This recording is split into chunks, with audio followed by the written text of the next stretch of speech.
4 जनवरी को 36 घंटे तक लगातार पंप से पानी बाहर निकालने पर हम अंतिम कुछ सेंटीमीटर तक पानी रह जाने को स्थिति में पहुंच गए। अब हमें बस अंदर घुसने वाले पानी के साथ मुकाबला करना था।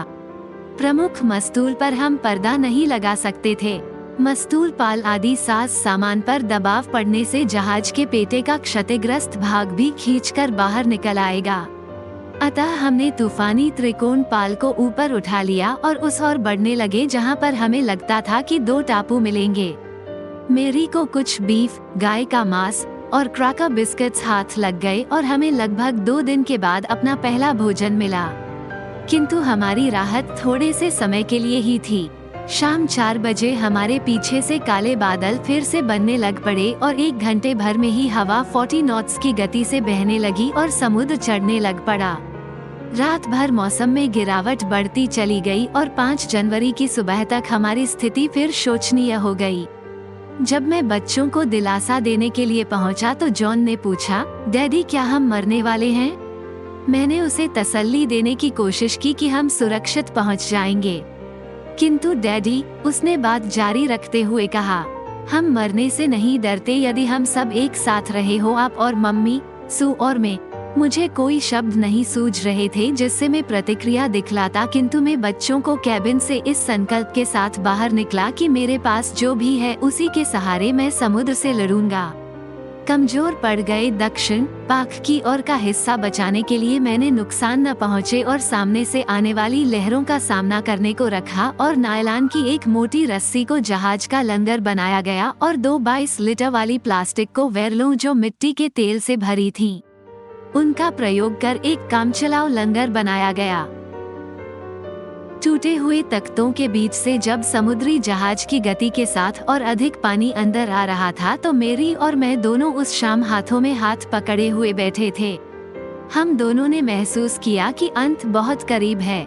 किंतु वेव का तूफान पर से गुजर गया और 6 जनवरी को सुबह होते होते जब हवा कम होने लग गई तो मैंने सेक्सटेंट पर कुछ पढ़ने की सोची।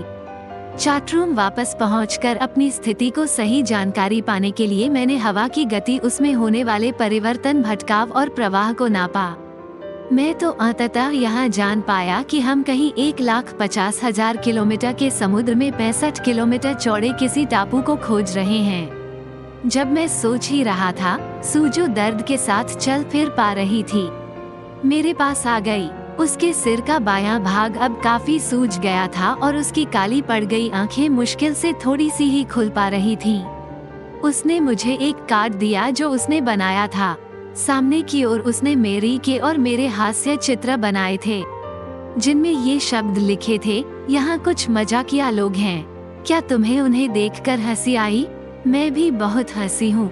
अंदर की ओर एक संदेश था, ओह तुम दोनों से मैं कितना प्यार करती हूँ। अतः ये कार्ड शुक्रिया कहने को है और हम बेहतरीन की आशा करें। किसी न किसी तरह हमें काम चलाना था। मैंने अपना हिसाब किताब फिर से बार बार चेक किया।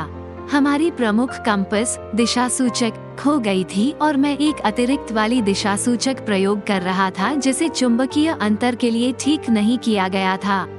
मैंने इसके लिए छूट रखी और पश्चिमी जल प्रवाह के प्रभाव का एक और अनुमान लगाया जो हिंद महासागर के इस भाग में होकर बहते हैं। दोपहर 2 बजे के करीब में छत पर गया और लारी को 185 डिग्री का मार्ग तय करने को कहा।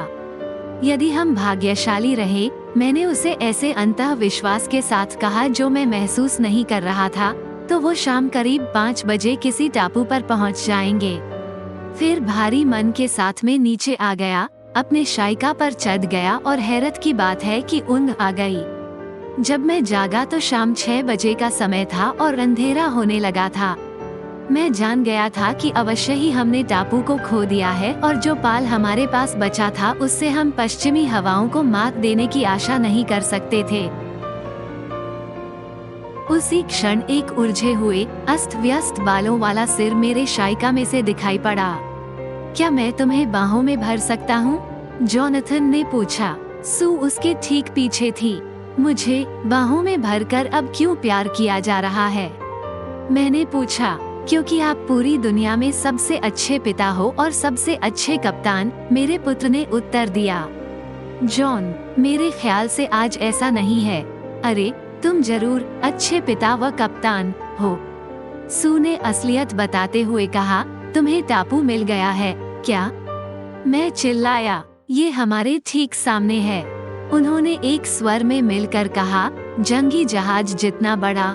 मैं भागा भागा डेक छत पर पहुंचा और ले एम्स्टर्डम की हल्की सी बाहरी लाइन नजर आने पर राहत के साथ उसे देखा।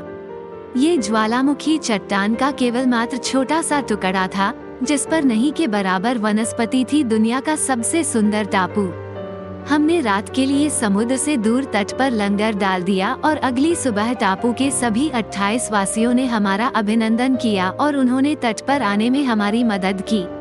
अपने पैरों के नीचे फिर से धरती को पाकर मेरे विचार लारी और हर्बी के बारे में ही थे, जो सबसे अधिक तनाव भरे क्षणों में भी प्रसन्न और आशावादी बने रहे, और मेरी के बारे में जो उन महत्वपूर्ण पलों में भी जहाज को चलाती रही।